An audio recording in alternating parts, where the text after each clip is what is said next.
Hola, ¿qué tal compañeros? Estamos de vuelta al curso profesional avanzado de ruteo en redes IP, CPRIP.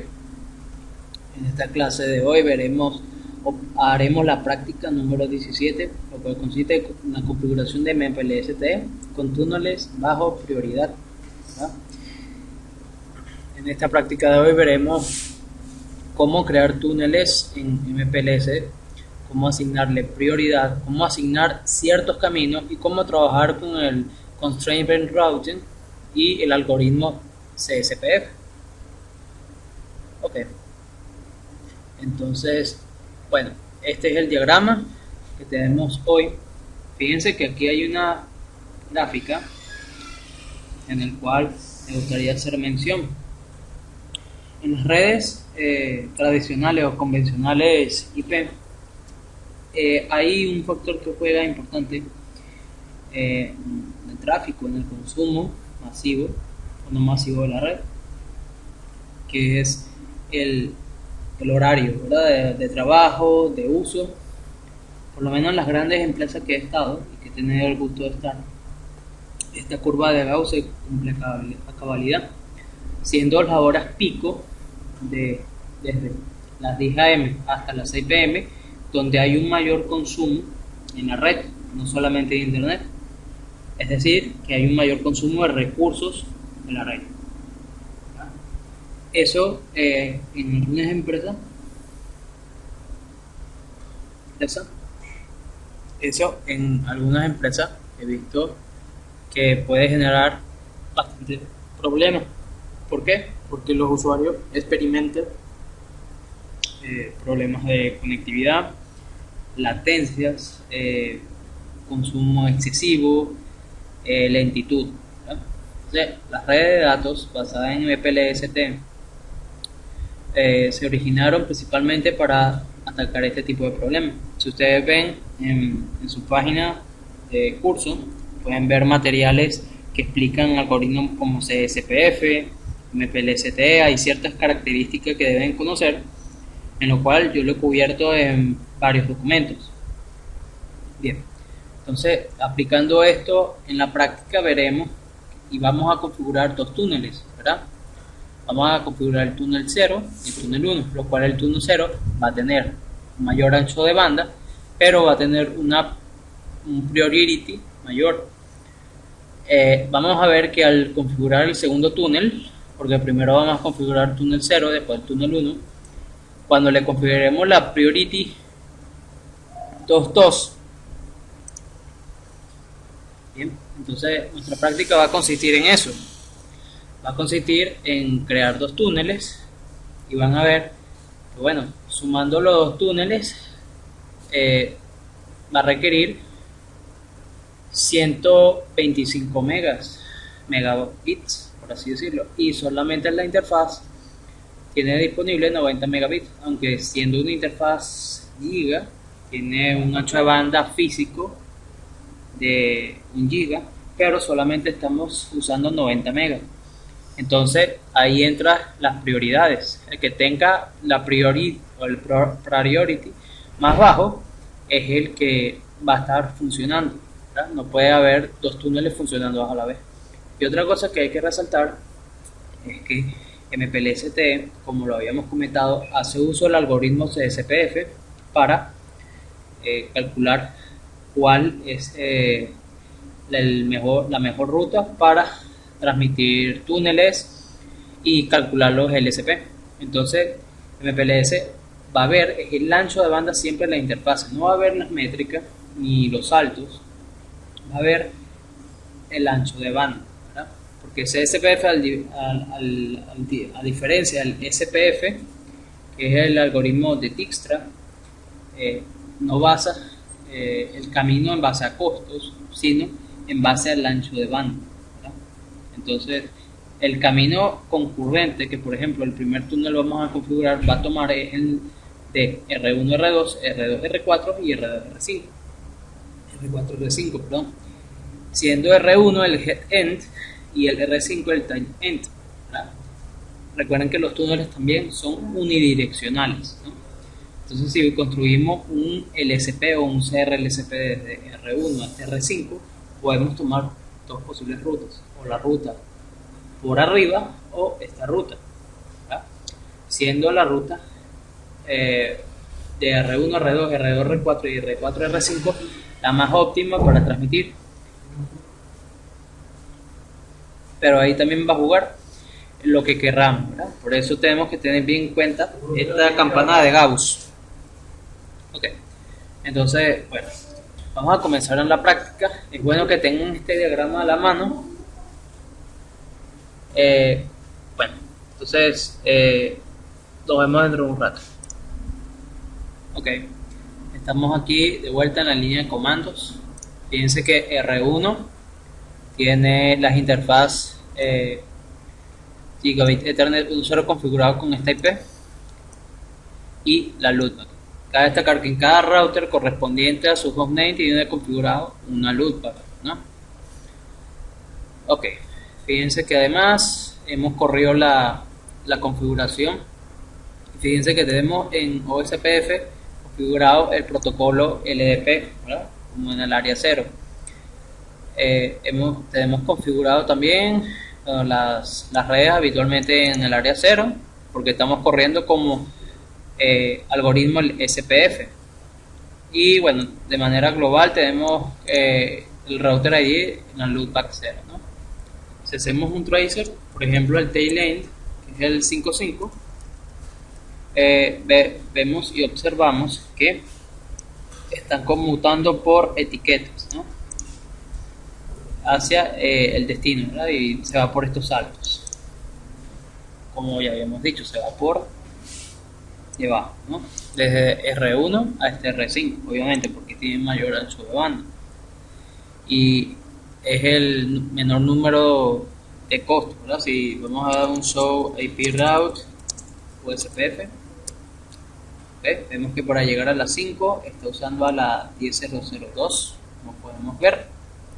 En R2 podemos ver la configuración. Si damos un show IP route USPF, conocemos a la 5.5 vía la 40.02 porque tiene un costo o acumulado de 3, ¿no? Como podemos ver.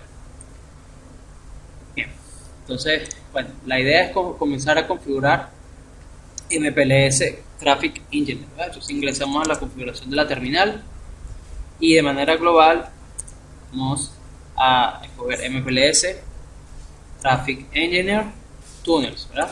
Para comenzar a configurar los túneles. Bien, lo siguiente es entrar en la interfaz, por ejemplo la Gigabit 1.0, y colocar este mismo comando, MPLS Traffic Engineer Tunnels, ¿verdad? Para activar en la interfaz también lo que es el túnel. Seguidamente nos toca reservar ancho de banda en la interfaz, ¿verdad?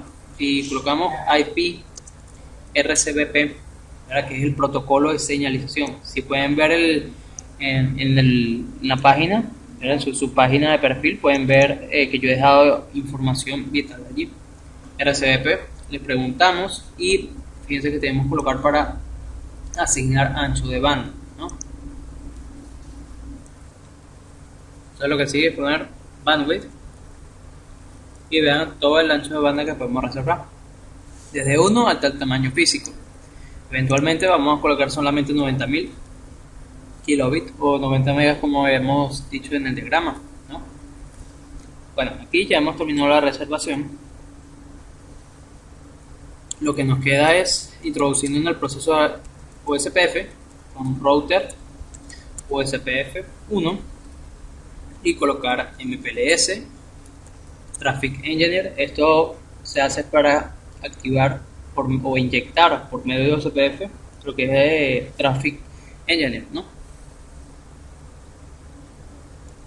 Router ID, la loopback 0 y MPLS Traffic Engineer Tunnel, ok, tunnel no, área 0, activarlo en el área 0, ¿no?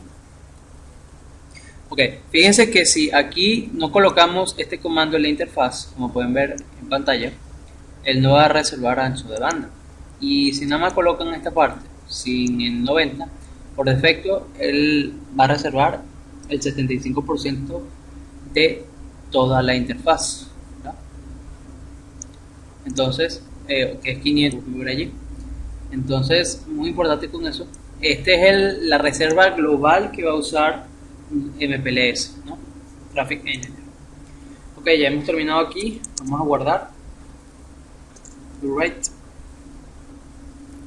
Vamos a R2. Configuración de la terminal. MPLS Traffic Engineer Tunings.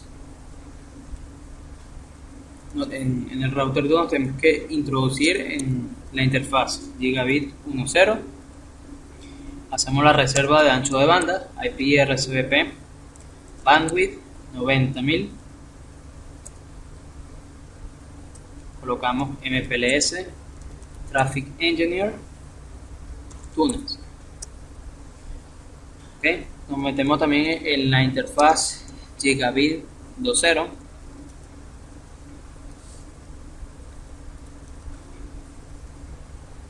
IP RCBP, bandwidth en la gigabit 2.0 es 80 megas porque pueden ver que es el link con R3. MPLS Traffic Engineer Tunings y introducimos en interfaz gigabit 3.0.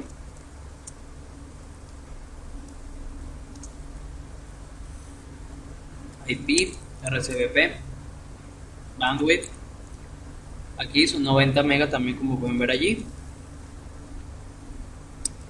y colocan MPLS Traffic Engineer Tunings, ¿no? Seguidamente nos vamos al proceso de router USPF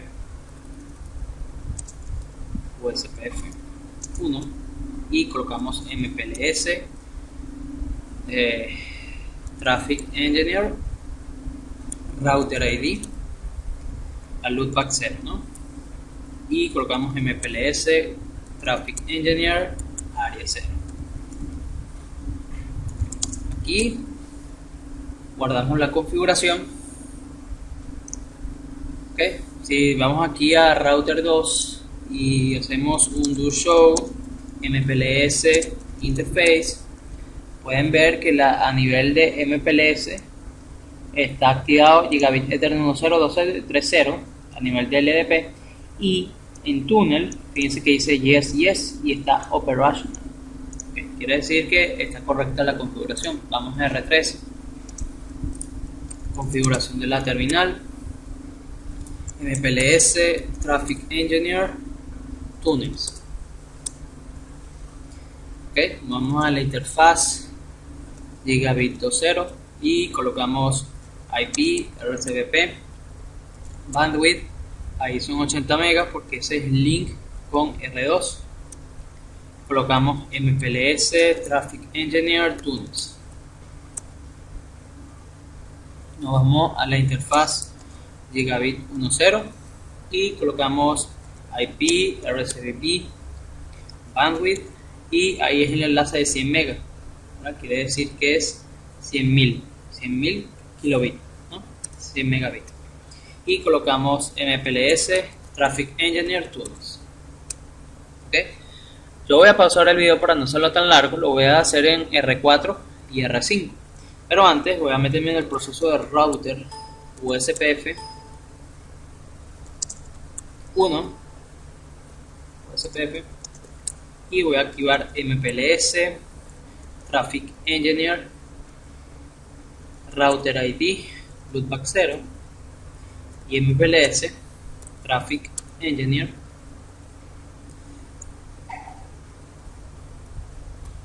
área 0. Esto es para que inyecten las LSA o packets a nivel de routing o SPF. Entonces yo voy a parar el video y lo voy a hacer la configuración R4 y R5 respectivamente. Ok, y he terminado de configurar. Fíjense que en R4 he colocado MPLS Traffic Engineer Tunnel, he asignado lo que es IP RCBP bandwidth en las interfaces correspondientes, 100 megas con el link con R3, 90 megas con R2, como pueden ver ahí, y 70 megas con R5. ¿ya? Entonces Vean que también me he introducido en el proceso SPF y he colocado Router ID